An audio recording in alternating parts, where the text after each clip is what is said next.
on part of its territory. Democratic Senator Chris Murphy, who is on the Foreign Relations Committee, says Trump's move could start war, writing on Twitter in part, "These are major pivots in foreign policy without any plan. That's how wars start."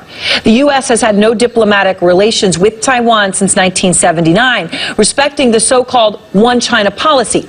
Now, the Trump transition team releasing a statement announcing the call, saying that during the discussion, Trump and the Taiwanese president, quote, noted the close economic, political, and security ties that exist between Taiwan and the United States.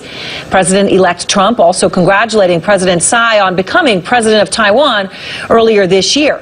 Now, we are learning tonight at this hour that an advisor to the Trump transition, Stephen Yates, is in Taiwan and helped facilitate this call. This was no mistake. Yates is a former advisor to Vice President Dick Cheney, known to be pro-Taiwan. Further shocking the world, the Obama administration has said it was not told about this call, no idea that it happened until afterwards. Jim Sciutto was based in Beijing as a U.S. diplomat, has covered China for 20 years. Jim, this is a stunning development tonight. Aaron, if there was an express way to cause a diplomatic uproar with China, this would be the way to do it. Clearly, it's a deep relationship, U.S. and Taiwan. The U.S. sells arms to Taiwan, right? So it's never been simple between the U.S., Taiwan, and China. However, it's a relationship with China that is based on recognition of Beijing, of China as China. We have a one China policy. We have since 1979. You recognize China as the seat at the UN Security Council. You recognize China, Beijing, as the seat of government of China, and Taiwan as something different. To have the U.S. head of state call the Taiwanese head of state after his election as a president-elect, there's a reason that hasn't happened for 40 years, because those communications between the heads of state should be between the head of the Chinese state and the U.S. state. This is not just a disruption of protocol. It is something that has enormous diplomatic and political meaning, certainly to China. I'll tell you tonight, it is 100% certain there are heads spinning in Beijing. I mean, it is, in that sense, truly incredible that this is happening tonight. Jim, thank you. I want to go to Ivan Watson now, our senior international correspondent based in Hong Kong, actually here, luckily in New York tonight. And Ivan, we are awaiting right now the Chinese response, obviously early in the morning right now in Beijing. It's only 8 o'clock in the morning on a Saturday there, so it's a bit early. And it will be very interesting to see the response, because at every high-level meeting that you have between the Chinese and U.S. officials, the policies on Taiwan are reiterated again and again, and the Chinese will certainly see this as an infringement on what they see as their sovereignty, because they view Taiwan as a renegade province and do not like any sign that the U.S. could recognize it as a separate state, for instance, by talking to the president of Taiwan. I mean, and this is for them a pretty stunning thing to wake up to. I mean, Barack Obama sold them those weapons, but when it came to diplomacy, he stuck to the policy. This is the violation of that. The U.S. doesn't have an embassy in Taiwan. It has an American Institute of China there. So it doesn't have official diplomatic relations, and it's a very carefully calibrated relationship. Yes, the U.S. sells weapons, billions of dollars worth of weapons to Taiwan, but it doesn't officially hold meetings with the government there. And China is the world's second largest economy. We have massive trade with China. It is a growing superpower there, and that relationship has to be balanced very carefully. What will the reaction be? It's a little bit too early to say, but I could anticipate the Chinese state media, at the very least, will likely blast this conversation. Oh, you would imagine. All right, Ivan, stay with me. I want to go now to Ambassador Christopher Hill, joining me on the phone. He was the Assistant Secretary of State for East Asia and Pacific Affairs under President George W. Bush. Ambassador Hill, when you heard this, what was your reaction? Should Trump have had this conversation with the president of Taiwan? Well, obviously, he should not have. We have had for 40 years rather clear policies of how to implement the one China policy. 8 years during the Reagan administration, this never happened. 4 years during the Bush senior administration, this never happened. 8 years of Clinton, 8 years of George W. Bush, and 8 years of Obama. So this is a real break. Obviously, it was an example of what is all too often happening now with this incoming administration, this tendency to wing it. What I'm concerned about is that rather than acknowledge a mistake, they will double down on it, say that this is indeed an effort to change some of the terms of our one China policy. And that's a huge mistake. We have a lot of stuff going on with China. We've got South China Sea. We've got North Korea. We don't need this right now. And Ambassador, you know, to your point about them doubling down, this was not a mistake. I mean, we know a pro-Taiwan advisor of Trump's team who worked closely with Dick Cheney facilitated this phone call, right? It was purposeful. We know no one in the Trump camp consulted the White House or the State Department before the phone call was made. Was it done on purpose in secret? Well, I do know the individual you're talking about, Steve Yates. He worked for Dick Cheney, and he worked on Taiwan, and he, beavered away with really a concept that there was no such thing as the People's Republic of China. Well, there is, and this shouldn't have been done. And whether it was Steve Yates trying to organize this, there should have been someone in the transition, perhaps the National Security Advisor, say, wait a minute, let's think this through. And clearly, there's just too much of this kind of winging it and this kind of deinstitutionalization that's going on. That is, why ask the State Department? Why ask the National Security Council staff? Why not just go ahead because it feels right?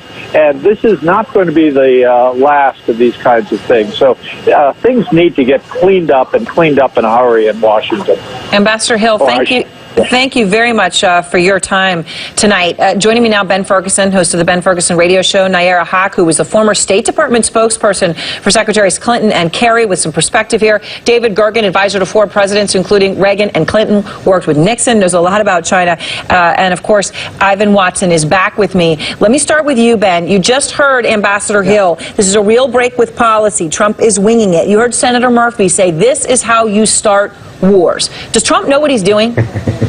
This may be the most calm I've ever been on your show. 1, this is not winging it. 2, I think this was simply a phone call. And 3, I think this can be used for leverage when you're dealing with China and when it comes to trade deals. This was well thought out by Donald Trump and the people around him. The other thing is, this is not going to start a war. This is a simple phone call. There are many people that say Trump is winging it. This was well thought out by him and I think his team. And the other point I think that should be made here is, let's not overreact to this. When Barack Obama made phone calls to Cuba and changed things down there drastically, much of that was done in private. I think a lot of people appreciate the fact that we know about this early on before he's even been sworn in. What do you think about that, David? It's an interesting point that Ben's saying. It's a simple phone call. Look, no president has made such a simple phone call to Taiwan's leader in 37 years. But is Trump right to throw protocol out? Because, by the way, keeping protocol in one China has not stopped China from going against the United States in military buildup in the South China Sea, in North Korea, or in trade.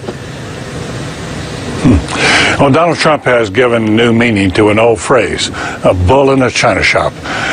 I'm among those who was seriously taken aback by learning about the call. This has been the most carefully thought out relationship for years and years by Republicans and by Democratic presidents, going all the way back to Richard Nixon, that it's important to maintain a one China policy, carefully preserving the independence of Taiwan, but also while ensuring the Chinese don't cross the straits and attack Taiwan and take it over. At the same time, convincing the Taiwanese that they cannot go independent. As you know, the Taiwanese government has a rather new administration now in place that leans very heavily toward independence. And for Donald Trump to make this call is going to infuriate the Chinese, because they're going to see he's actually making a huge shift in policy. And if that is the case, it's going to cause a serious disruption in our relationship with China. Ivan, would you say infuriate is the right word? Absolutely. Yeah. And the Taiwanese feel very, very isolated. So anytime when they see some semblance of international recognition, they're delighted. They celebrated that. Yeah, I mean, it's incredible. Nayyera, now, President Obama sold Taiwan nearly $2 billion in weapons, something Ivan talked about a moment ago. That deeply angered China, but he kept the one China policy intact, right? So he kind of said one thing and did another. What's really so different between that and Trump saying, well, guess what? I'm going to come out and say, enough dancing around the issue here. I'm going to say and do the same thing. I'm going to put it out there publicly. Is that so wrong? Well, there's different layers and degrees of what's public, right? President Obama had made sure that there was some kind of conversation happening with China, but in the diplomatic community and the way things work around the rest of the world, in our relationship with the rest of the world, when you suddenly talk to a foreign head of state, it elevates everything. And to certainly do that before you're even in office is unprecedented. Now, certainly, this is the president-elect, and he had to decide to change policy. But really what's concerning about this is that it doesn't seem to be based on any type of strategy or recognition of the relationship and the importance with U.S. economy has with China. For example, China has the largest foreign debt holder of the United States. They have a big influence on our economy, which is part of the reason why we try to play nice in the sandbox with them. And then on top of Aaron, that... With all due respect, this goes back to Donald Trump's campaign promise, where he said China has been getting the better of us for the last 15, 20e years. Look at what China's been doing with building islands in the middle. Hold on, let me finish. Let's talk about... No, but you cut me off. Let's finish. Which one has been more aggressive towards the United States? America's been sitting back. Let's talk about building. Currency issues or trade war issues or their military expansion and building islands in the middle of nowhere. What Donald Trump did today was saying, guess what? You're not going to keep pushing us around. And he made a simple phone call. If people freak out in China over this, that's what their media, which is a propaganda media, is going to sell, because that's what the leaders tell them. Final word to you, Nair. It's not a simple phone call. This is exactly what we're concerned about, is the buildings that are going on in the Trump universe. Actually, the only evidence we have of any strategy behind this is confirmation from a mayor in Taiwan that Trump has explored and declared interest in building hotels in Taiwan. The American public has an expectation that when the president engages with foreign leaders, it's for the safety and security of the United States and for the advancement of the American economy, not of Trump International. All right. Thank you very much. An interesting point. Thanks to all. Next, Trump and Clinton aides facing off for the first time since the election. Do you think I ran a campaign where white supremacists had a platform? You going to look me in the face and tell me that? We're going to take you inside that room. Plus, Trump's pick for Defense Secretary, General James Mad Dog Mattis. My guest tonight, a Navy SEAL who served with Mattis on the battlefield. And Donald Trump and the Michigan Attorney General trying to block a recount in that state. Is this David versus Goliath?